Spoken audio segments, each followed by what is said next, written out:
guys, it's Gamer Ahmer here. So we've all heard those horror stories about buying video games online. What do you do when you get a game and it's not as advertised, or the game is dirty or broken, or what do you do if the game doesn't even show up? So today we're going to just go ahead and talk about that.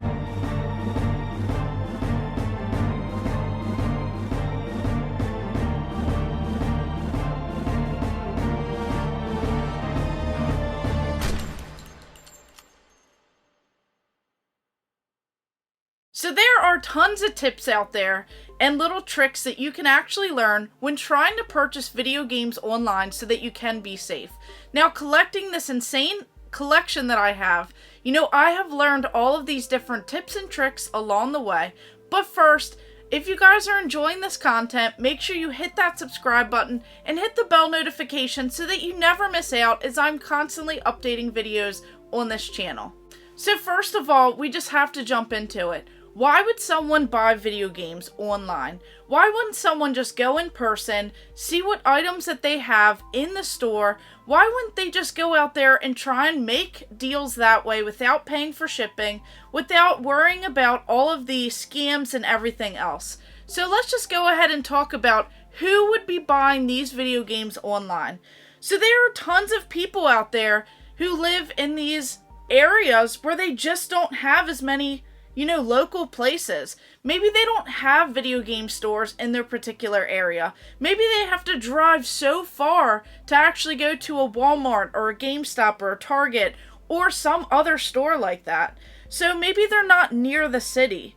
It is kind of far to drive, and with gas prices right now, and even trying to find transportation, maybe that is just out of the question. So you would have to buy these items online. You would have to find items that are more difficult to find, these like rare items, and you just can't always do that in a particular area, especially if you go to the same place every single week looking for new items. Sometimes these local stores just don't get those rare and expensive items in. So what does that leave you to do? The convenience of going and shopping online. But there are tons of tips that you have to take into account so that you don't end up with something that you don't want and you don't get scammed. So we'll just go ahead and start out with one big thing that I actually use, and that is eBay. So eBay has been my friend for the longest time, and there are just so many different tips that you have to do to stay protected. So first of all, you want to check out that seller's profile.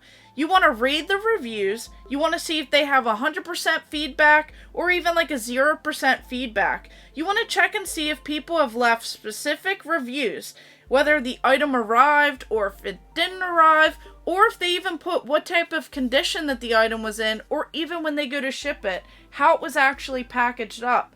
All of those are definitely great ways to go ahead and make sure that you're not getting scammed or, falling victim to someone out there.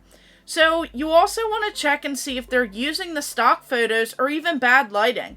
Do they put specifics in the condition, like in that description section? Wouldn't you want to know if there was damage on the game? What about their condition and bidding? It's satisfying to win the bid, especially in the last second. We've all done that. We've all had that item that the countdown just goes on. In the last 30 seconds, you win the item for such an amazing deal.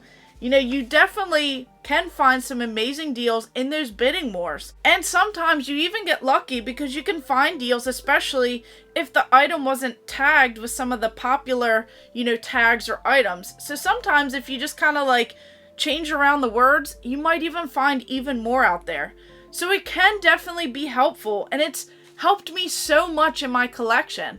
I could not primarily do this by just buying games in the stores. I have bought so many rare items from like overseas, different areas, from eBay and all of these other, secondhand sites out there.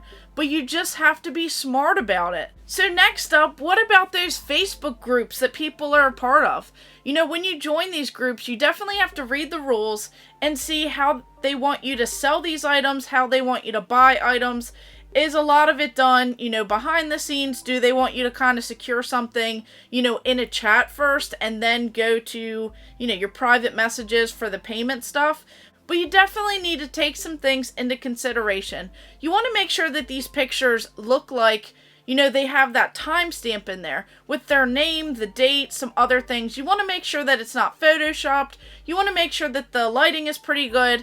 The picture quality is pretty good as well. That way you know which item you're getting. You can ask specific questions on the condition and everything else if you are a little bit confused. And make sure you pay with some buyer protection. You want to make sure that you're not just sending things, friends and family. You want to make sure that you're sending it like goods and services so that if something does go wrong, you are essentially protected. And then if you're buying like really expensive games, you want to make sure that they show you the inside of the cartridge.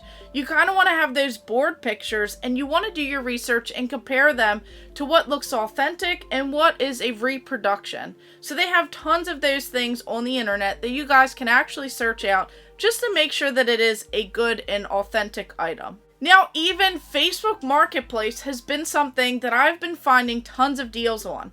Now, not every single marketplace deal actually has shipping, but some shipping options. I have one pretty close to when they posted these items. I immediately bought it within Facebook, and then next thing you know, I have this amazing score show up at my house.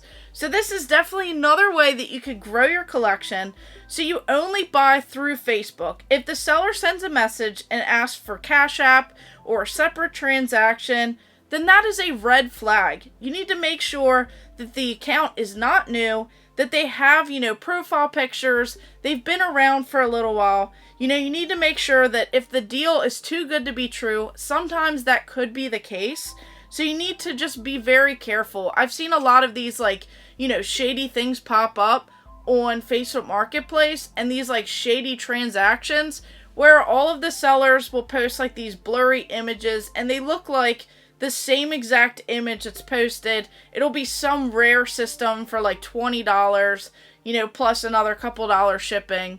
And, it's just insane. They'll just keep that picture up even after multiple people get scammed by it. And then they just continue doing the same exact thing, or the same picture kind of circulates between several different accounts. So you definitely have to stay on the lookout for that. And then another one that people buy things on is Amazon. So this is something that I kind of do so more for the newer games out there. Now they do have different options, but you have to make sure that the prices are accurate. You have to make sure that you do research, you check those eBay sold listings, you check price charting, you check online, you check the groups on Facebook, just anywhere and everywhere, so that you can kind of gauge what the items are actually selling for so that you're not overpaying. And then pretty much you want to just check the condition. Make sure that you do your research on all of this. Do not overpay. Make sure if they show a picture of a certain box or a complete in-box game, make sure that the description shows that it's not just a cart only. You definitely do not want to get scammed from that. And then even game stores, they sell online. So once again, do your research.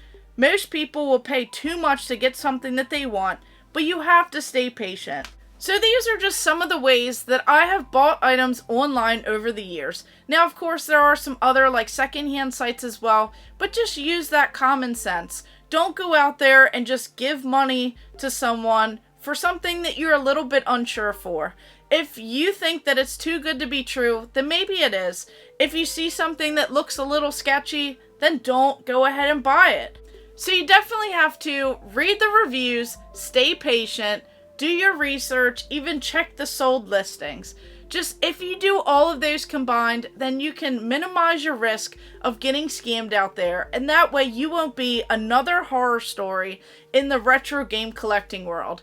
So what did you guys think about this topic? Do you definitely prefer either online shopping only? Do you like to do in-person shopping? Just let me know. I figured that I'd kind of debate back and forth, as we all collect a little bit different, and that's kind of okay. If you collect one way, don't let someone bully you into collecting another way. So thank you guys for watching. Make sure you like and subscribe. Go ahead and check out my other videos and stay tuned for more.